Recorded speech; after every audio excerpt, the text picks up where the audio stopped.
very crisp, and within the time you made the things very clear to us, and it's something very interesting that the tribals who are not exposed to education, and then they have to learn English, and rightly pointed out by you, the culture baggage. And then in my state also, when we conducted a study, the first question was, why do we learn it? They didn't realize, we say it's the language of empowerment, but for them, to convince them.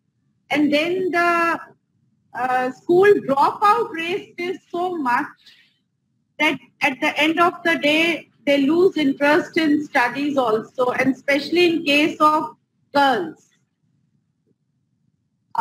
So now the floor is open for questions. One thing I would like to share with all my participants is the beauty of these conferences comes out when you ask questions. And for the young presenters, don't hesitate that, well, my question would be right, or whether I'll be able to justify my question. Please come out, whatever queries, whatever observations you have, please feel free to ask. Because these are the rare platforms which we get, and a paper which is on teaching of English language to the tribals for their empowerment raises many questions. I will ask a question to Dr. Chandrasekhar, sir. Thank you. Sir, you said that in your small presentation, you said that you have drawn data from schools and teachers. I would like to know what were your conclusions, findings. What were your findings? As you know, the language of the tribals are different. The language which you are trying to teach English, it has to be taught through interaction. That is the main thing. But they are not interested. Learning a language means words, pronunciation, spelling, the ability to read, articulate and interact. This was not happening. Standard 8 learners, they were incapable of reading and writing. So basic learning was not happening. Some kind of drill what the teachers used to do. That is certainly a repetitive process. And language is actually learned when you interact. And that means, somehow the strategy is not matching the needs of the learners. Unless the learner has a felt need, he is not going to learn. Our tribals have a different culture. In fact, that is exactly what the NCERT also found. I met the people who prepared the textbooks, and they were claiming that yes, it works, but the studies found it doesn't work. There was no integration between the 4 language skills and even the other subjects that were being taught. And they were finding English a big burden, They were not finding meaning, a point in learning. No, unless you are motivated to learn a language, you cannot learn. So this motivation was lacking. Sir, talking about myself, I teach in such area in one of the villages of Maharashtra, where I teach to the students from very backward areas, remote areas, and also few of them are from tribal communities.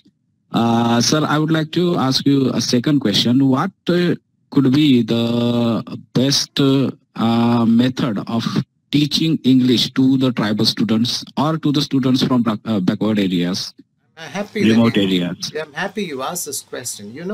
There are tribes who come out to the non-tribal areas, study in hostels and attend and interact with non-tribals. So, when they are with their group who is also speaking, the necessity makes them learn, So in snatches, they start learning. That is one thing. Imitation, repetition, teaching something to them to read, associating with words, spelling and all that. It is a conscious process, and they should be willing to learn. Now, what happens in the tribal class schools inside the tribal belts is that they come attend, they get the free food, they like to be there sometime, they like to play for some time, and if there's a call, they have to work in their home, they will rush back. Learning happens not only in the school, but even outside. They go back, they have to read, prepare homework, do that. This kind of thing is not happening. You look at make them look, do the initial reading association. That alone is not enough. It's a conscious work. Remember, if you want to read and write, you have to learn words, you have to learn spelling, you have to learn pronunciation, you have to construct sentences, then you have to teach them the graphics, then you have to start them writing. This is a continuous process, and it is unfortunately not happening. They learn in snatches because their objective is different. A livelihood is important for them. And will English really help them survive in their own setting? No. But so there are tribal children, as you say, who come to non-tribal areas, stay in schools, pre-metric hostels, they stay and interact with the others. This is almost a similar strategy that works in a normal government school can be tried. Thank you very much for your response, sir. Okay, thank you, sir. Any more questions? Yeah, one more question. Please ask. Yeah, congratulations, sir. It was a nice presentation. Yeah, thank you, sir. My question to you is, don't you think that this language teaching, particularly English language teaching to the tribals, is a kind of imposition on them? And I also see it as a process of rooting them out from their own indigenous culture and learning environment. Your take on this? Sir, you have asked the crux of the issue. Whether you should educate tribals in our pattern, our fashion, or ensure that what languages they have, make them literate in that and help them survive and live happily.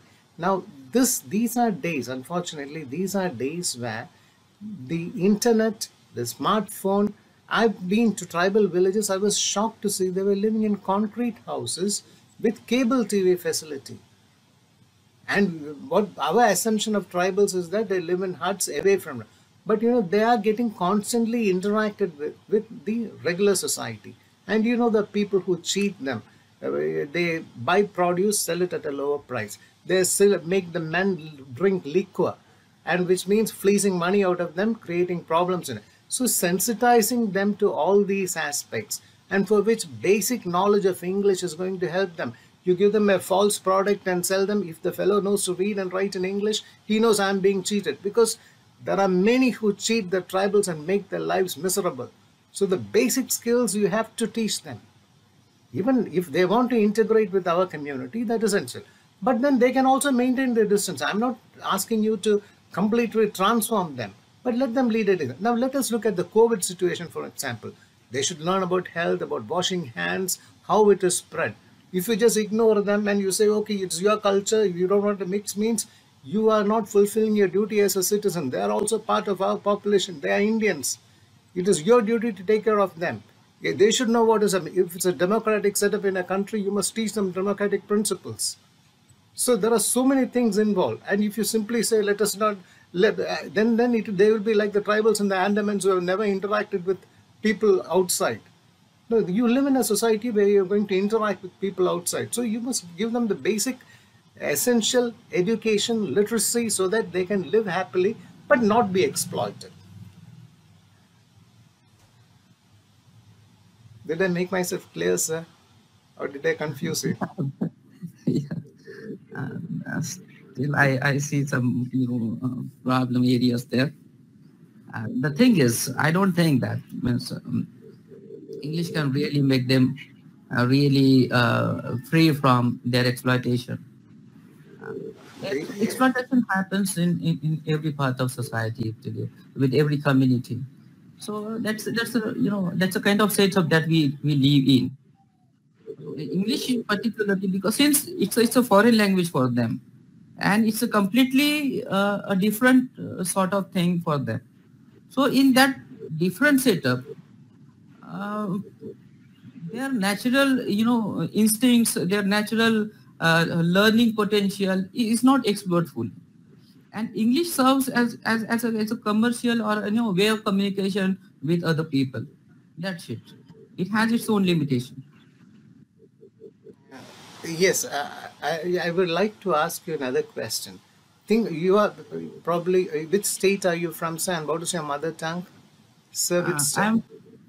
I am from Maharashtra and my Good, mother tongue good. is Marathi. Let us imagine a Marathi medium classroom. Students learning English in a Marathi medium classroom and students learning English in an English medium classroom. Even the students in the Marathi medium can ask, why should I learn? I can survive with Marathi. Do you think that person will be successful? You ask yourself. How that person can be denied opportunities for social mobility, for getting better jobs, because he's going to live in a society, he's going to interact with people from non-tribals, you know.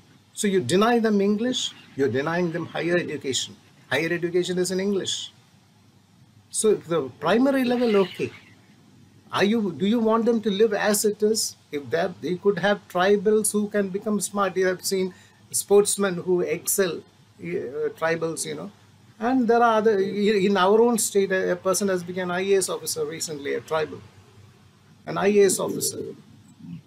There are tribals who write.